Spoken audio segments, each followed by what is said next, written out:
Fala, meu amigo, beleza? Tá tudo bem? Como é que vocês estão?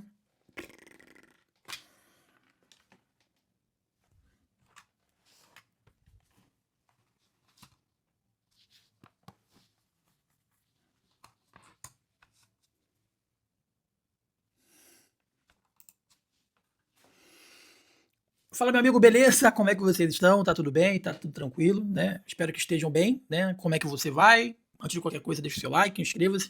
Hoje eu vou trazer um vídeo que poucos influenciadores vão ser capazes de fazer um vídeo como esse. Hoje esse vídeo, por mais que você possa achar que é um fator ultrapassado, né? Esse vídeo eu vou analisar sobre a coletiva do dirigente Cadu Santoro, do Bahia, que deu no último sábado. Eu vou te explicar como é que funciona a vida do jornalista que não quer se indispor com dirigente de futebol. Eu vou começar sendo extremamente direto. Aquilo ali para mim não pareceu uma coletiva de imprensa, longe disso. Pareceu mais um pronunciamento, pareceu uma fala calculada, controlada, com pouca contestação real, né? E com um dirigente extremamente confortável para poder conduzir a narrativa do jeito que ele queria. E quando uma coletiva ela vira meramente um pronunciamento, quem perde é você, torcedor. Porque tinha um monte de gente ali que deveria perguntar aquilo que você quer saber. Porque uma coletiva de imprensa, ela não existe para o dirigente ficar de sorrisinho, falar bonito, escolher palavras, criar justificativos e sair sem ser meramente pressionado. A coletiva ela existe para poder esclarecer os fatos, existe para poder explicar, existe para ser confrontado com a realidade. E a realidade do Bahia hoje ela é dura, o planejamento é totalmente questionável. Elenco totalmente desequilibrado, demora no mercado gigantesca, discurso que não conversa com a prática, vamos dizer assim, e uma temporada que até aqui está muito abaixo do que todo mundo esperava. E aí eu te pergunto, meu amigo, aonde estavam as perguntas incisivas? Aonde estava a pergunta sobre a responsabilidade do Cadu Santoro nesse planejamento pífio? Onde estava a pergunta sobre o Rogério Ceni, se o trabalho dele, como é que está sendo avaliado o trabalho dele? Onde estava a pergunta direta? Cadu, qual é a sua culpa nesse momento do Bahia?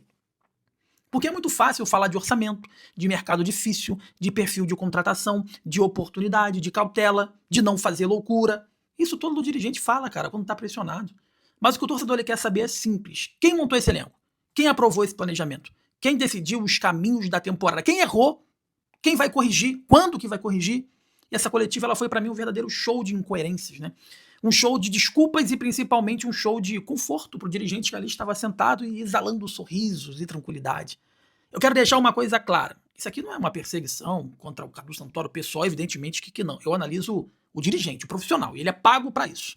Aqui é cobrança jornalística, cobrança de quem está acompanhando o Bahia desde 2022, de quem entende a insatisfação do torcedor e de quem sabe que o clube não pode ser tratado como se tivesse tudo normal. Porque não está tudo normal. Longe disso.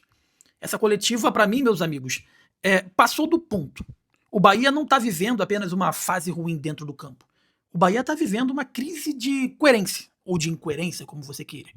O discurso diz uma coisa, a prática mostra outra completamente diferente. O discurso vem de organização, mas o campo mostra um total desequilíbrio. O discurso fala em planejamento, mas a sensação total é de improviso.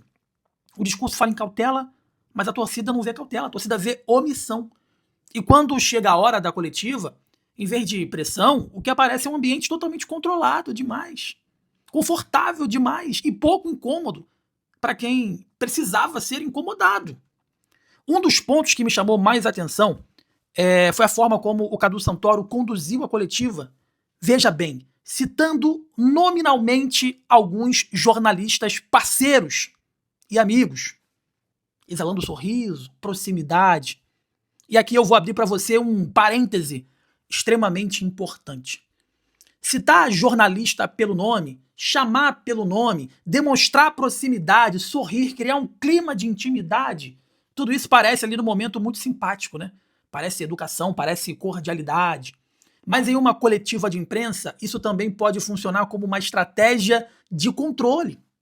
Porque quando o dirigente chama o jornalista pelo nome, cria uma relação pública de proximidade, e quando essa proximidade é colocada diante das câmeras, ela pode inibir aquela pergunta mais dura, pode constranger a cobrança, pode tirar o jornalista da postura de fiscalização e colocá-lo numa posição quase pessoal, quase amistosa. E aí a coletiva deixa de ser um ambiente de questionamento e vira uma conversa entre amigos e totalmente confortável. Fulano, tu sabe como é, tu tava lá e tu viu, né? Ciclano, pô, você acompanha o nosso dia a dia, você sabe pô, como é, né? Pô, Beltrano, pô, você me conhece, né? Muito bem, sabe que eu não vou fazer isso. Isso parece leve, mas tem muito peso. Porque quando o dirigente traz o jornalista para dentro da narrativa, ele esfria a cobrança. Ele transforma uma relação profissional em uma relação de proximidade. E o resultado é exatamente o que vimos. Poucas perguntas capazes de tirar o dirigente da zona de conforto. Eu não estou dizendo que todos os jornalistas ali presentes ficaram intimidados, longe disso. Não estou dizendo que houve combinação, não é isso. O ponto é outro. O ponto é que a estratégia de comunicação foi inteligente, foi calculada, foi política. O Cadu parecia saber exatamente o que estava fazendo. Ele não foi para a coletiva apenas para responder, ele foi para controlar o ambiente. E conseguiu plenamente. Porque no fim das contas, saiu sem responder aquilo que realmente importava. Né? Vamos falar de incoerências? Uma delas foi esse discurso de que o perfil do Grupo City não é perfil do Grupo City, contratar atletas acima de 30 anos. Só que a gente olha para a realidade e a gente vê, dentro do próprio elenco aí do Bahia, contradiz esse discurso. A prática não confirma a fala. E o discurso não conversa com a realidade. O dirigente precisa ser confrontado. A pergunta tinha que ser simples. Cadu, se não é perfil do Grupo City contratar jogadores acima de 30 anos, como explicar as escolhas que foram feitas, que estão agora no próprio elenco?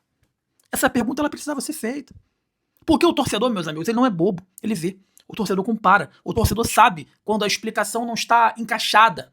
Né? Não está sendo encaixada apenas para justificar uma decisão de momento. Não adianta vender uma tese como regra. Se a prática do clube já quebrou essa regra várias e várias vezes. E agora tem aí, né? Trouxe um goleiro, vem negociando com um goleiro de 34 anos. E esse é o problema. Na coletiva, muita coisa parecia construída para justificar o que o Bahia não vai fazer. Não parecia uma explicação sobre planejamento, parecia uma defesa antecipada da falta de movimento no mercado. Quando o dirigente fala que o Bahia não vai contratar, ou que o clube não vai fazer loucura, ou que não vai buscar determinado perfil, tudo isso pode até fazer sentido em tese. Só que existe uma pergunta que não foi feita com a força necessária. O Bahia não vai contratar porque não quer? Porque não precisa? Ou porque não tem condições financeiras? Acabou o dinheiro. O time está no vermelho. Porque são coisas completamente distintas. Uma coisa é dizer, não vamos contratar porque entendemos que o elenco está equilibrado.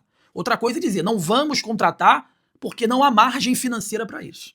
E outra completamente diferente é tentar transformar limitação financeira em filosofia de mercado. E essa é uma grande questão. Às vezes o discurso de cautela esconde um problema real. Às vezes o não vamos fazer loucura vira uma frase bonita, né, para não dizer estamos no vermelho. E se o Bahia está no vermelho, o torcedor precisa saber. Se o Bahia não tem capacidade de investimento, o torcedor precisa saber. Se o Grupo City não vai colocar mais dinheiro agora, o torcedor precisa saber, pô.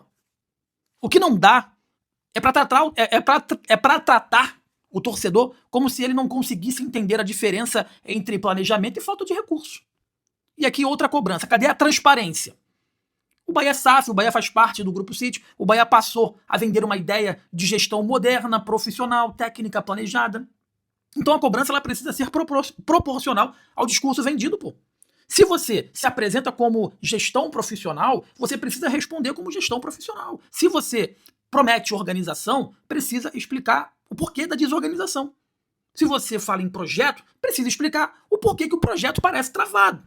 Se você fala em planejamento, você precisa explicar por que o elenco chega em momentos decisivos com carências evidentes.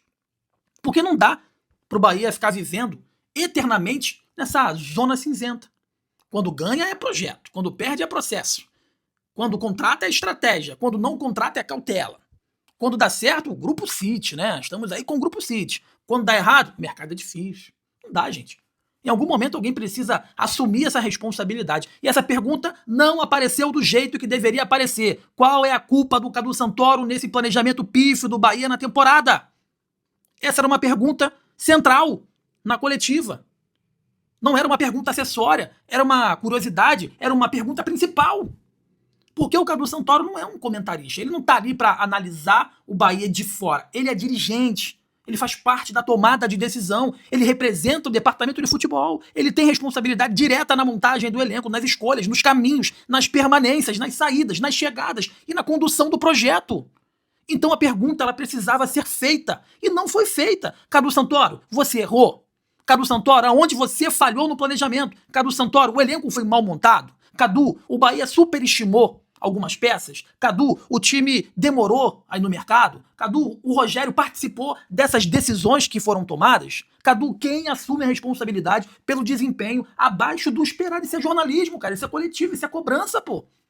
O que não dá é pro dirigente falar por vários minutos, criar uma narrativa, usar frases prontas, dizer que o mercado é difícil e sair sem ser verdadeiramente pressionado. Eu repito, cara, eu vou continuar aqui repetindo constantemente.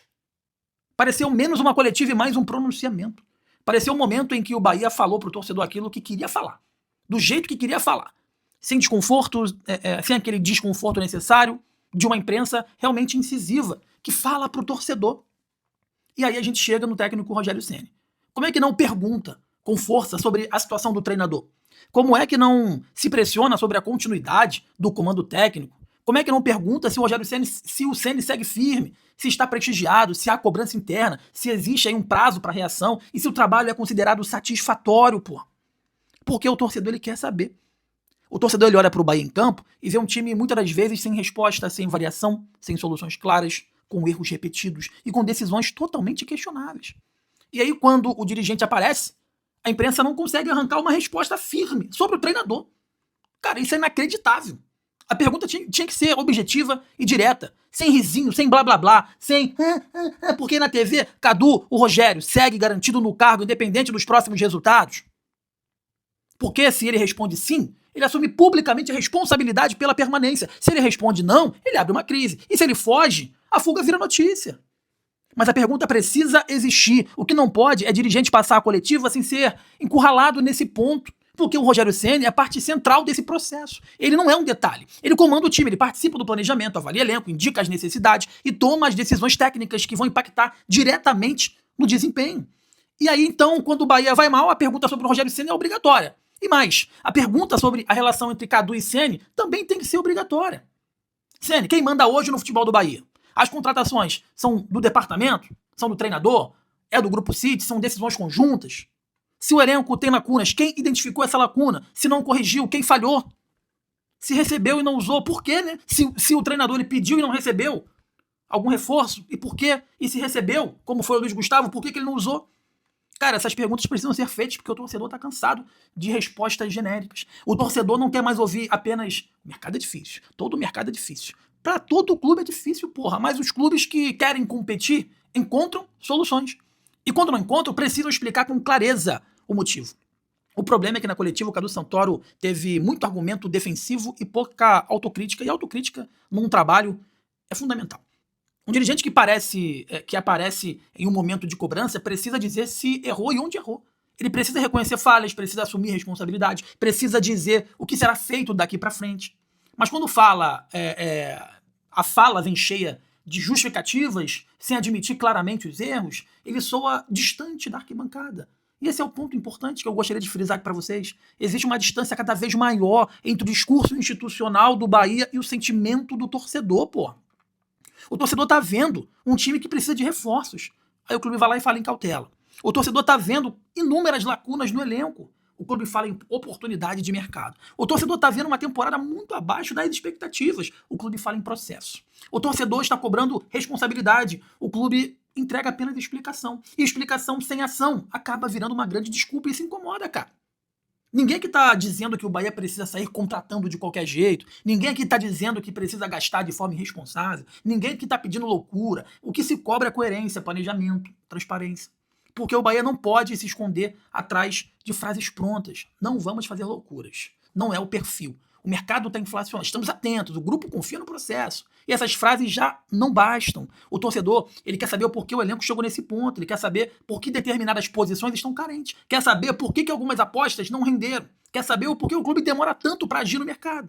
Quer saber o porquê a régua do discurso é tão alta e a entrega prática é tão irregular. E quer saber, principalmente, quem responde por isso tudo. Porque no futebol brasileiro existe uma mania terrível. Quando dá errado, ninguém é o pai da criança, né? O treinador fala que precisa melhorar, o dirigente fala que tá atento, o executivo fala que o mercado é difícil, o grupo fala que confia no processo, e o torcedor fica com a conta emocional disso tudo. É o torcedor que sofre, é o torcedor que perde tempo, é o torcedor que vai lá e compra o ingresso caro, é o torcedor que acompanha, cobra, defende, acredita, e depois precisa ouvir na coletiva, uma coletiva cheia de justificativa. E aí quando alguém cobra, ainda parece que tá exagerando. Meu amigo, não tá exagerando. Cobrar Cadu Santoro é normal, cobrar o Rogério Ceni é normal, cobrar o Grupo City é normal, cobrar... tudo normal. A normal é transformar o dirigente em uma figura intocável. A normal é a coletiva ser incômodo. A normal é a imprensa sair da coletiva satisfeita com resposta evasiva. A normal é o torcedor ter mais perguntas da coletiva do que tinha antes. Todo mundo saiu dessa coletiva com mais perguntas que não tiveram respostas. E foi exatamente essa sensação que ficou. A coletiva ela terminou e a pergunta ela continuou no ar. O que o Bahia vai fazer? Vai contratar? Não vai contratar? Tem dinheiro? Não tem dinheiro? O Rogério vai seguir? Ele está pressionado? Cadu, tu vai assumir o erro? O planejamento foi errado e foi ruim? E o que precisa ser feito? A temporada está dentro do esperado e não está? Porque, cara, sinceramente, se isso está dentro do esperado, o problema é ainda maior. E é aqui que eu quero falar diretamente com o torcedor do Bahia. Não aceite que trate cobrança como impaciência. Torcedor cobrar não significa que o torcedor não entende do projeto. O torcedor cobrar não significa que o torcedor quer destruir o clube. O torcedor cobrar não significa que o torcedor não sabe que futebol exige tempo. O torcedor entende tudo isso. Mas tempo não pode ser desculpa para erro repetido. Projeto não pode ser escudo para falta de resultado. Planejamento não pode ser palavra muito bonita, rebuscada, para encobrir improvisos. O Bahia mudou de patamar? Ótimo. Então a cobrança mudou de patamar também. Não dá pra vender grandeza e pedir paciência de clube pequeno, porra. Não dá pra falar em ambição e agir como quem tem medo do mercado. Não dá pra criar expectativa no torcedor e depois dizer que o momento exige calma. A torcida do Bahia não tá pedindo favor. Ela tá cobrando coerência. E a coletiva do dirigente não entregou essa coerência. Entregou explicações, justificativas, uma tentativa clara de controle da narrativa. Mas não entregou respostas contundentes. E talvez o ponto mais preocupante seja esse. O Bahia parece muito mais preocupado em explicar o problema do que resolver, propriamente dito, o problema. Porque o torcedor não quer uma aula de mercado. O torcedor quer solução. O torcedor não quer ouvir que o jogador acima de 30 anos não é perfil, quando a prática mostra outra coisa. Não quer ouvir que não vai contratar por filosofia, quando a sensação é totalmente de limitação financeira. Não quer ouvir que está tudo sendo analisado quando o campo grita que faltam peças. O torcedor não quer ouvir que o planejamento existe quando a temporada mostra falhas claras no planejamento. O torcedor não quer uma coletiva confortável em momento que deveria ser de cobrança. E se a pergunta difícil não vem, o dirigente ele sai sorrindo e agradece. Porque ninguém gosta de ser pressionado. É fato, ninguém gosta de ser colocado contra a parede. Mas é exatamente essa função da imprensa em uma coletiva. Não é hostilizar, não estou falando isso. Não é atacar, não é desrespeitar. É perguntar o que precisa ser perguntado. E nessa coletiva faltou isso. Faltou uma pergunta mais profunda, faltou uma pergunta que obriga o dirigente a sair do discurso pronto, faltou a pergunta que o torcedor faria se tivesse ali sentado. E vamos ser sinceros, o torcedor do Bahia, se estivesse naquela sala, a coletiva teria sido muito diferente. Muito diferente, tá? O torcedor ia perguntar sobre reforços, sobre dinheiro, sobre o Rogério Ceni, sobre a responsabilidade do Cadu Santoro, sobre o planejamento, sobre as incoerências. Perguntaria o porquê que o Bahia fala uma coisa e na prática faz outra. A imprensa não tá ali para ser amiga do dirigente, pô. A imprensa não tá ali para poder manter uma boa relação. A imprensa não tá ali para sair bem na foto. A imprensa tá ali para perguntar, pô. E é constrangedora, a imprensa da Bahia é constrangedora, a babação de ovo com o dirigente. Relação boa com fonte não pode ser maior do que um compromisso com a informação, pô. A proximidade não pode se transformar numa blindagem. Cordialidade não pode virar silêncio, tá? E educação não pode virar omissão. E esse é o ponto central desse vídeo. A coletiva do Cadu Santoro foi confortável demais para um momento desconfortável demais, meus amigos. Deixa o like, inscreva-se porque o Bahia vive um momento que pede explicação séria e contundente, pede cobrança firme, pede resposta clara, e o que a gente viu foi um dirigente conduzindo a própria narrativa, falando com tranquilidade, citando jornalistas, criando proximidade, controlando o ritmo e saindo sem ser verdadeiramente perguntado e não respondendo aquilo que o torcedor esperava. Mas é um problema do jornalismo generalizado, tá? Porque dirigente nenhum pode sair de uma coletiva crítica mais confortável do que entrou, né? Principalmente quando o clube está sob cobrança. E para fechar, eu deixo algumas perguntas que deveriam ser feitas diretamente, né, ao dirigente, e acabou que ficou sem resposta. Cadu Santoro, qual é a sua responsabilidade direta nesse planejamento do Bahia? O elenco foi mal montado? O clube demorou a agir no mercado? O Bahia não vai contratar porque não quer ou porque não pode? O Bahia tá no vermelho? O Grupo City vai aportar dinheiro ou não? O Rogério Ceni tá garantido no cargo? Existe cobrança interna sobre o treinador? Qual a avaliação que vocês estão fazendo sobre o trabalho do treinador? O departamento de futebol considera a temporada satisfatória? Quem assume a culpa se o Bahia não atingir os objetivos mínimos nessa temporada? Essas são as perguntas. E enquanto elas não forem respondidas, qualquer coletiva vai parecer incompleta. O torcedor do Bahia não quer teatro, não quer frase pronta, não quer jogo de cena, quer resposta. E se a resposta não vem, a cobrança só tende a aumentar. Deixe o seu like, inscreva-se aqui na Gol, que é importante demais pra gente, é muito importante pro nosso crescimento.